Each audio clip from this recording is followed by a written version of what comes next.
Le rendez-vous des livres, nous sommes avec Charlotte du blog L'Insatiable Charlotte. Bonsoir, Charlotte.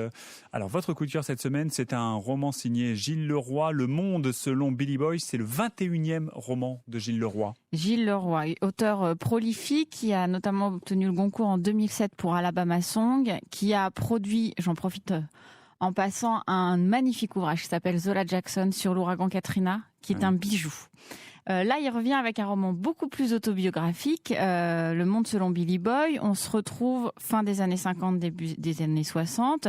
Une jeune femme, 19 ans, Eliane, connaît pas grand-chose des choses de l'amour et tombe enceinte dès son premier rapport.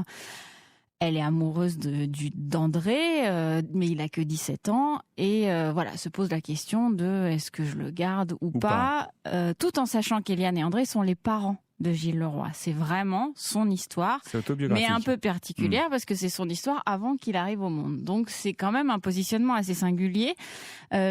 Et c'est un roman plein de tendresse, parce qu'on pourrait se dire, il a toujours su que c'était un enfant non désiré. Finalement, elle le garde, forcément, s'il arrive à écrire son histoire. Elle a bien fait, en plus. Elle a bien fait. Le garçon a beaucoup de talent. En plus, ce qui est intéressant, c'est une époque, on replonge dans cette époque-là, où sa mère, quand elle a su qu'elle était enceinte, l'a mise à la porte. Elle s'est retrouvée dans une toute petite chambre de bonne, où elle s'est dit, ça va être temporaire. Elle y a vécu 10 ans avec son bébé où la sœur du père vient la voir en essayant de l'acheter littéralement pour qu'elle aille, comme on dit, faire passer le bébé en Suisse ou en Angleterre. Enfin, il y a tout un contexte qui pourrait être très lourd et qu'il traite avec une légèreté incroyable. Il y a avec toute cette époque où justement on essayait de trouver des astuces pour faire passer parce que la contraception n'était pas ce qu'elle est aujourd'hui et du coup il y a plein d'anecdotes absolument rigolotes. Quand on y pense, c'est atroce, mais la façon de le traiter, c'est plein de légèreté. Mais ce qui est surtout fort dans ce roman-là, c'est un hommage littéralement à sa mère, à son père aussi, parce que finalement le père, il n'y a pas de suspense, donc le père va assumer cet enfant aussi. Et c'est vraiment voilà, plein de douceur, plein d'amour, mais pas niais. C'est pas une bleuette. C'est pas un bisounours, hein.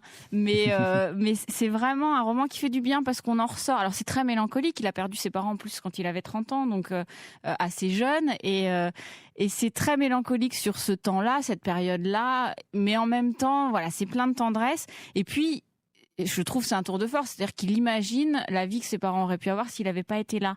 Là, il faut quand même être assez costaud pour oser s'affronter à ça.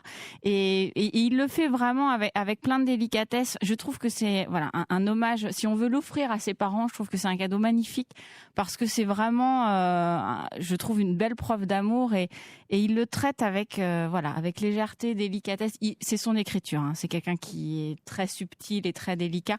Mais voilà, c'est comme un petit bonbon. Enfin, on n'a pas trop envie de sortir de ce cocon-là, alors que voilà, il raconte des choses quand même très très lourdes, mais c'est vraiment d'une douceur infinie. Oui, c'est bien amené. Ouais. Le Monde selon Billy Boy, 21e roman de Gilles Leroy, des portraits de famille émouvants, et c'est chez Mercure de France. C'est le coup de cœur de Charlotte pour le blog L'Insatiable Charlotte. Merci beaucoup, Charlotte. Et à la semaine